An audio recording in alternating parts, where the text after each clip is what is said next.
हम राम कथा सुन रहे हैं, लेकिन हमारे जीवन में वृक्षों का महत्व, नदियों का महत्व। वृक्ष कितना सहता है कष्ट, आप सोचिए। उसको धूप, गर्मी, बरसात सब कुछ सहना पड़ता है। नदियों में कितना हम लोग गंदगी बहाते हैं, नदियों को साफ करना पड़ेगा। नदियों में हम लोग गंदगी बहा बहा के नदियों को हमने बर्बाद कर दिया, पेड़ों को काट काट के जंगल नष्ट कर दिए। हमारे घरों में जो गाय पालने का नियम था, हर घर में एक एक गाय होनी चाहिए, गाय का गोबर होना चाहिए, गाय के गोबर से घर में लिपाई होना चाहिए। हम लोगों ने सब बंद कर दिया और रामायण पढ़ रहे हैं। बोले हर घर में रामायण है, हर घर में रामायण। वो रामायण तो पढ़ते हैं पर राम को नहीं समझते हैं। कहते रामायण अच्छी है, यह ज्ञान भी देती सच्ची है, पर बात एक ना माने उसकी, कहते रामायण अच्छी है। अरे रामायण की सुंदरता पर मत जाइए, राम के आचरण की सुंदरता पर जाइए। जो राम के आचरण की सुंदरता पर जाएगा वो राम जैसा बन जाएगा। उसको फिर रामायण पढ़नी नहीं पड़ेगी, वो स्वयं एक ग्रंथ रच सकता है, वो जो है स्वयं राम बन सकता है। अगर हम स्वयं राम बन जाएं और राम जैसे आचरण करें तो एक दिन निश्चित मानिए कि आप पर भी ग्रंथ लिखा जाएगा। आप जो पुस्तक पढ़ते हैं उनको लिखा किसने? मैथिली शरण गुप्त, माखनलाल चतुर्वेदी जी। हमारे सुभाष चंद्र बोस जी को देखिए, तुम मुझे खून दो मैं तुम्हें आजादी दूंगा। हमारे भगत सिंह, लाला लाजपत राय, आप लोग पढ़े हैं, झांसी की रानी, इन लोगों ने देश के लिए, समाज के लिए, धर्म के लिए अपने आप को निछावर किया है। और जो देश के लिए, समाज के लिए, धर्म के लिए स्वयं को निछावर करता है, वही इस समाज का राम है, वही इस समाज का कृष्ण है। और अगर हमने इस विचार को दिमाग से निकाल दिया, कितने बार कथा सुनेंगे हम, कितने राम की कथा सुनेंगे? जन्मों जन्मों से सुन रहे हैं राम की कथा। किसके किसके घर में कथा है आपको पता है? कथा का मतलब होता है कि कथा को सुन करके उसके आचरण में आ जाइए, उसको आचरण में ले लीजिए। और जिसने कथा को आचरण में ले लिया उसको फिर इस भाव सागर से पार होने से कोई रोक नहीं सकता। इसलिए तुलसीदास जी ने कहा है, तुलसीदास रामायण रच कर गंगा बहा दिया, भव सागर पार उतरने को एक नौका बना दिया। और नौका में हम लोग बैठते ही नहीं हैं। बोले नौका बनी है, बने रहने दो, हम बैठवा ही ना करेंगे। ऐसे में कैसे हम काम चलेगा? हमारा नाम स्कूल में लिखा है और हम स्कूल जा ही नहीं रहे हैं। पास हो जाएंगे अपने आप? कुछ लोग कहते हैं हाँ हम पास हो जाएंगे। अरे पास हो भी गए तो क्या ज्ञान आएगा आपके पास? अगर किसी तरीके से पास हो भी गए, कोई जैक लग गया, कोई जुगाड़ लग गया, कोई किस्मत चूकी है आपकी, लेकिन आपको जो पढ़ना था, आपको जो ज्ञान प्राप्त करना था, वो आपको मिल नहीं पाया है। इसलिए निरंतर अपने आप को राममय बनाकर के, यहीं पर राम जी हमेशा संदेश देते हैं। राम जी ने कहीं जादूगरी नहीं दिखाई, राम जी ने कहीं चमत्कार नहीं दिखाया। राम जी ने कहा है राममय हो जाओ, सरल हो जाओ। सरल हो जाओगे पानी जैसा बहने लगोगे। गंगा सा पावन निर्मल जल, बहता कल कल बहता छल छल, है वेग बड़ा इस माता का, जो है निश्चल जो है अविरल। गंगा सा पावन निर्मल, गंगा जैसा निर्मल होना पड़ेगा आपको भी। गंगा में कहते हैं ना, पापियों के पाप धोते रह गई, राम तेरी गंगा मैली हो गई। तो क्यों मैली हो गई? अरे हमारे आपके कारण मैली हुई गंगा। गंगा अपने कारण नहीं हुई है।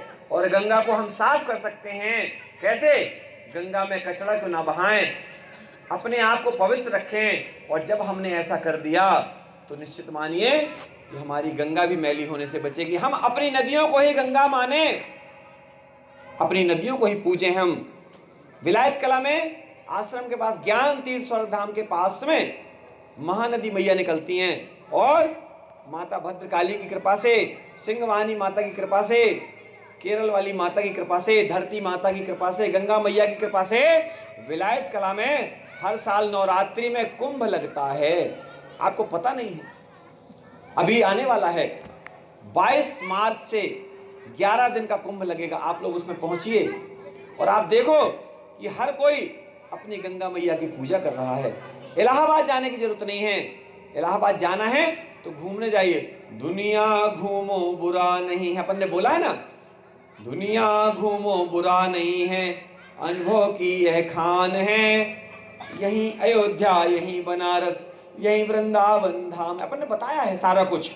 और हमारे ऋषि मुनियों का यही लक्ष्य था, यही उद्देश्य था कि हमारे देश में पवित्रता रहे, हर घर में राम बने, हर घर में गंगा हो।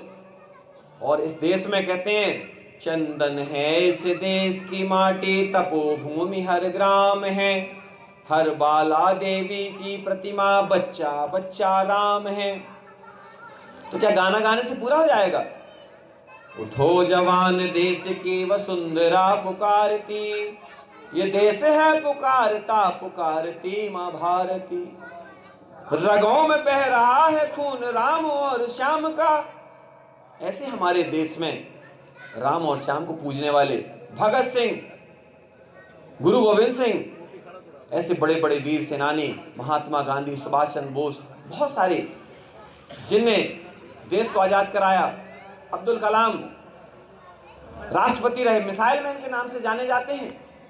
हम लोग पढ़े लिखे हैं और पढ़े लिखे होने के नाते हमारी जिम्मेदारी बनती है कि हम राम को पूजे नहीं, राम को स्वीकारें, राम को अपनाएं, राम को ही करें, चरित्र रूप में करें। पानी आपके सामने रखा है, अगर आप पिएंगे नहीं तो पानी बेकार।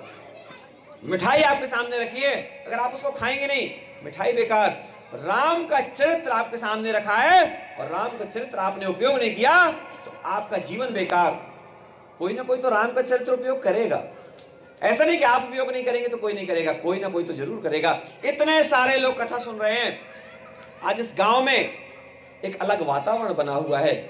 कोई नहीं आया वो भी सुन रहा है, कोई आया है वो भी सुन रहा है, सबके अंदर एक पवित्र भाव है। और जिसके अंदर नहीं है उससे ग्लानि मत रखिए, परमात्मा उसको भी सद्बुद्धि दिए, प्रार्थना करिए, हे प्रभु उसको भी सद्बुद्धि दीजिए, और हे प्रभु हमको सद्बुद्धि दीजिए। हम लोग यही तो प्रार्थना करते हैं ना, इतनी शक्ति हमें देना दाता, मन का विश्वास कमजोर हो ना। क्यों बोलते हैं? मन में जो विश्वास है वो अडिग रहे। अगर हमारा विश्वास अडिग है तो निश्चित मानिए हम ऊंचाई पर जा रहे हैं। और जिसने दूसरे को ऊंचाई पर ले जाने का प्रयास किया है, दूसरे को ऊंचाई पर जो ले जाता है वो कभी पतन की ओर नहीं जाता है, हमेशा उसका स्थान ऊंचा ही होता है। और आपका ये दायित्व है, आपकी जिम्मेदारी है। हम आपसे क्या मांगते हैं? आपसे कहते हैं बेटा, माताजी, बच्चों, आपसे हम सिर्फ इतना निवेदन करते हैं, अच्छे आचरण करना है, स्वयं में देवत्व जगाना है, स्वयं को देवता बनाना है। आओ बनाए स्वर्ग धरा पर, मानव में देवत्व समा जाए। देखो लिखा है, क्या लिखा है? आओ बनाए स्वर्ग धरा पर, धरती पर स्वर्ग सजाना है, मानव में देवत्व जगाना, देवता बन जाएंगे। और देवता बनना सरल है, राक्षस बनना कठिन है। क्योंकि देवता कौन है? देने वाला। देने वाला कौन है? सूर्य भगवान। भगवान सूर्य का हम रोज ध्यान करें। ओम आदित्याय नमः, ओम भानवे नमः, ओम भास्कराय नमः, ओम रवये नमः, ओम सूर्याय नमः। ऐसा भगवान सूर्य को हम प्रार्थना करें और बोलें, हे भगवान सूर्य, अपनी जैसी ऊर्जा दो मुझे, अपना जैसा तेज दो मुझे। जिसके अंदर सूर्य सा तेज आ जाएगा। अभी आपको हम बच्चों से मिलवाएंगे, आश्रम के बच्चे आएंगे एक दिन, वो अपना गीत उनने वो गाते हैं, आश्रम का गीत है, मुझे तो सूर्य बनना है, तुम्हें क्या सूर्य बनना है? अगर बनना है तो बन जाओ मेरे भाई। मुझे तो सूर्य बनना है, तुम्हें क्या सूर्य बनना है? अगर बनना है तो बन जाओ मेरे भाई। भाई माई सबके लिए है, उसमें कोई भेद नहीं है। सूर्य जैसा तेज। सूर्य क्या करता है? सूर्य निरंतर देता रहता है। सूर्य कुछ भी प्राप्त करने की इच्छा नहीं करता है, सूर्य निरंतर देता है। और जब सूर्य निरंतर देता है तो हम क्यों नहीं, हमारा जीवन भी सूर्य जैसा हो। बोली धरती माता की जय। आप सभी पवित्र आत्माओं की जय हो। आगे का तो आपको याद होना चाहिए। लोग भरम हम पर करें ताते नीचे नैन। मैं आपको कुछ दे नहीं सकता हूं, मैं आपको कुछ दे नहीं रहा हूं। ये जो आप लोग परमात्मा मेरे द्वारा दिला रहे हैं, ये मेरा यश वैभव कीर्ति बढ़े। परमात्मा चाहते हैं, जिस दिन परमात्मा चाहता है आपका यश, आपका वैभव, आपकी कीर्ति बढ़ जाए एक पल में। और क्या कहते हैं, काल करे सो आज कर, आज करे सो अब, और पल में परलय होएगी, बहुरी करेगा कब। तो लोगों ने उसका भी तोड़ बना लिया। लोग बड़े होशियार हैं। आज करंते काल कर, और काल करंते परसों, और धीरे धीरे करते चलो, अभी जीना है बरसों। लोग हर चीज का तोड़ निकाल लेते। कितना भी बड़ा ताला बना दिया जाए, लोग उसके चाबी का जुगाड़ बना लेते हैं। कितने भी बड़ी बिल्डिंग बना दी जाए, अलमारी पेटी में कितने भी जो है चोर दरवाजे लगा दिए जाएं, चोर जेब अपन बनवाते हैं। हमारे देवता लोग जो हैं जब कुर्ता सिलवाते हैं और पैंट सिलवाते हैं, शर्ट सिलवाते हैं, तो टेलर से कहते हैं चोर जेब बना देना भैया, ठीक है। हमारी माताएं भी शायद जो है ब्लाउज वगैरह में बनवाती होंगी, ठीक है। तो चोर जेब बनवाते हैं। बताइए, अपन का तो काम ही नहीं जेब वाला, जेब से काम खत्म। आप देव भी तो रखने के लिए कोई जगह नहीं जुगाड़ में। इसलिए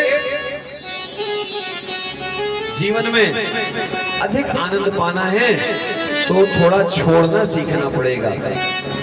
जब आप लोग नहीं आए थे तो हमने एक बहुत महत्वपूर्ण बताई थी सुबह दोपहर में अभी आते समय, कि जब आपसे बोलते बनने लगे तो क्या बोलना है इस पर विचार करें। जब सुनते बनने लगे तो क्या सुने, प्रभु के नाम का स्मरण बोलना है। क्या बोलना है? हम लोग परमात्मा ही करवाने वाला है और हम लोग सब करने वाले हैं। और उद्देश्य क्या है उसका? उद्देश्य सिर्फ इतना ही है कि पार कर दो प्रभु जी मेरी नैया, ये दुनिया बड़ी गहरी है। क्या है? हाँ, सब लोग बोलेंगे, पार कर दो प्रभु जी मेरी नैया, ये दुनिया बड़ी गहरी है। पार कर दो प्रभु जी मेरी नैया, ये दुनिया बड़ी गहरी है। पार कर दो प्रभु जी मेरी नैया, ये दुनिया बड़ी गहरी है। पार कर दो प्रभु जी मेरी नैया, ये दुनिया बड़ी गहरी है। ये दुनिया बड़ी गहरी है, ये दुनिया बड़ी गहरी है, ये दुनिया बड़ी गहरी है। पार कर दो प्रभु जी मेरी नैया, ये दुनिया बड़ी गहरी है। पार कर दो प्रभु जी मेरी नैया, ये दुनिया बड़ी गहरी है। पार कर दो मेरी नैया, ये दुनिया बड़ी गहरी है। ये दुनिया बड़ी गहरी है, ये दुनिया बड़ी गहरी है, ये दुनिया बड़ी गहरी है। पार कर दो प्रभु जी मेरी नैया, ये दुनिया बड़ी ये दुनिया बड़ी गहरी है। आपको तो पता है, बड़े बड़े गोताखोर, कितने बड़े बड़े विद्वान आए, लेकिन इस संसार से पार ना पाया। बड़े बड़े विद्वानों को भी यहाँ पर आकर हार माननी पड़ गई। ये संसार ही माया का ऐसा स्वरूप परमात्मा ने बनाया है कि यहाँ से परमात्मा से कोई जो है काम क्रोध मद लोभ, काम कौन सा? काम ऐसा जिसमें आसक्ति आती है, वासना जागती है, वो काम है। काम वासनात्मक नहीं होना चाहिए। काम तो ऐसा हो कि जो परमात्मा को प्राप्त करने के लिए लग जाए, तो काम। इसके बाद क्रोध, क्रोध भी नहीं होना चाहिए। क्रोधी व्यक्ति को कोई बड़ी चीज प्राप्त नहीं होती है। विश्वामित्र जी कितने बड़े क्रोधी थे, लेकिन कितने सरल हो गए कि वो जो है राम जी से, दशरथ जी से, जनक जी से कितने प्रेम से बात कर रहे हैं। तो काम, क्रोध, फिर इसके बाद में आता है मद। काम, क्रोध, मद, लोभ। तो मद यानी होता है घमंड, अहंकार। मेरी साड़ी बड़ी महंगी है और जो बाजू में बैठी है उसकी साड़ी तो सस्ती वाली है। ये क्या है? अहंकार। अरे वही कपड़ा है, क्योंकि तन ढकने के लिए है ना।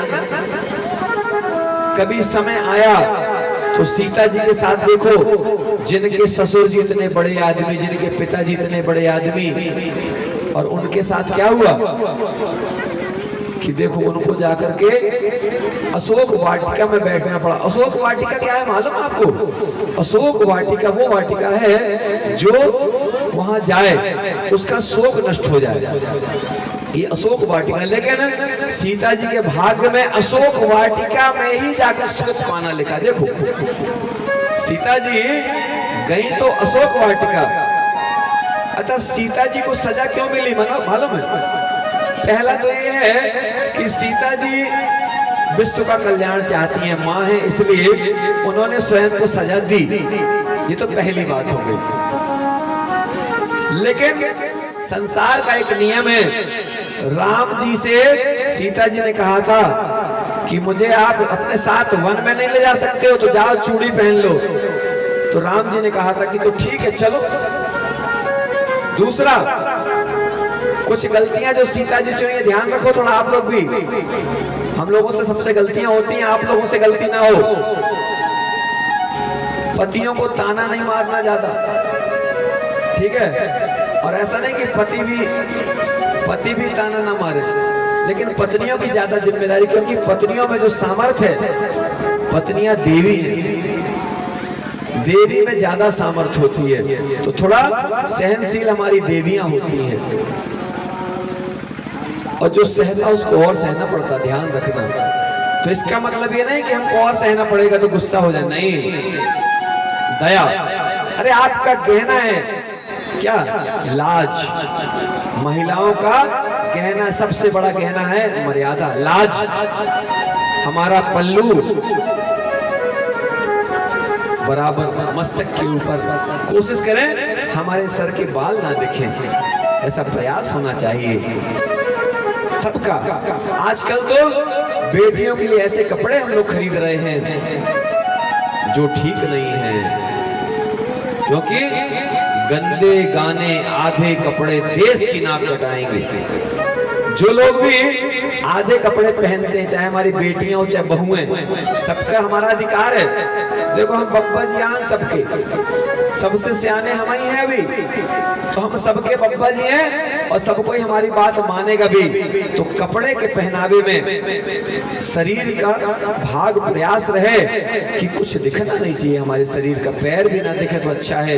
लक्ष्मण जी ने क्या कहा था कि मैंने कभी भाभी जी को देखा ही नहीं, अगर भाभी जी मिल जाए तो हम पहचानते नहीं हैं। मैंने तो भाभी माँ के पैरों को देखा। क्यों देखा था? क्योंकि भाभी माँ ने अपने आप को ढक कर रखा था। ऐसे ही देवर भी होना चाहिए। तो क्या है? गंदे गाने आधे कपड़े। ठीक है, संकल्प लें आज। गंदे गाने, आज गाने कैसे चल रहे हैं? कहीं भौजी तो कहीं देवर तो कहीं, अभी होली आ रही है तो होली में कभी गंदे गंदे गाने बनाते हैं। देवर भौजी का रिश्ता जो रिश्ता है वो माँ बेटे जैसा है, और लोगों ने क्या कर दिया, इस माँ बेटे के रिश्ते को फूहड़ बना दिया। भाभियों से देवर ने, देखो मजाक अलग बात है, मजाक तो हम भी आपसे कर लेते हैं ना। अपने माँ का पूरा कपड़े को हाथ से लेते ना, थोड़ा हाथ पैर भी दबा दिया करो। अच्छा, कौन कौन दबाता है अपने माता पिता के हाथ पे? अच्छा, एक मजेदार बात बताते हैं आपको, ठीक है? मजेदार बात बताएं। देखो, माता पिता के हाथ दबाना, दबा दिए, थोड़ा पैर भी दबाना, और पूछना इधर तो दर्द नहीं हो रहा, थोड़ा पूछना इधर दर्द हो रहा है कि नहीं हो रहा है, तो हाथ दबाना और पैर दबाना, और थोड़ा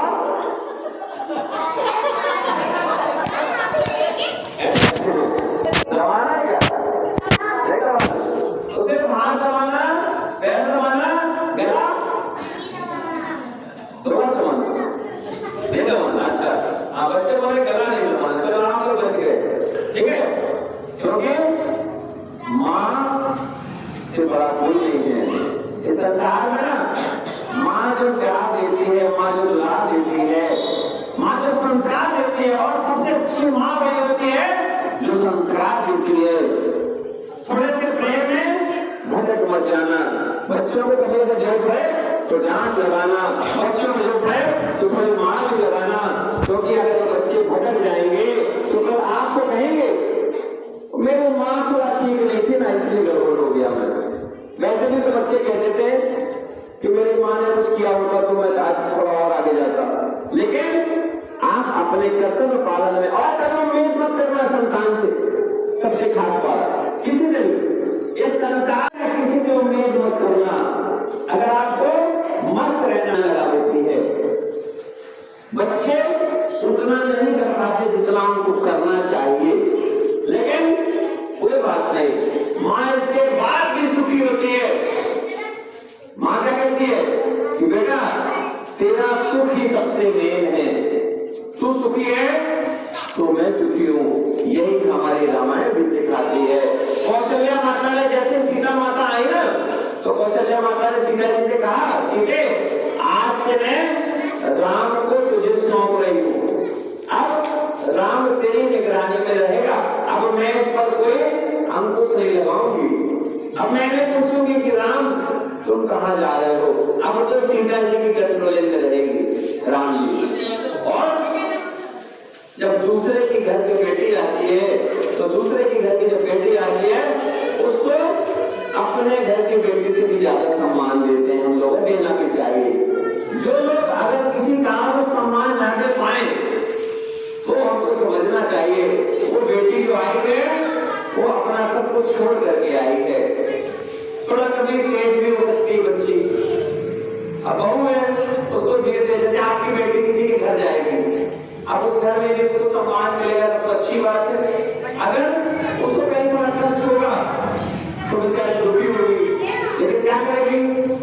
इसलिए सबसे जो जरूरी चीज है वो है संस्कार, सबके लिए, हमारे लिए भी आपके लिए भी। और हम तो बहुत सौभाग्यशाली हैं, हमारे लिए सारी माताएं, इतने सारे देवतुल्य पुरुष। हम यहाँ बेटा बात दे दो,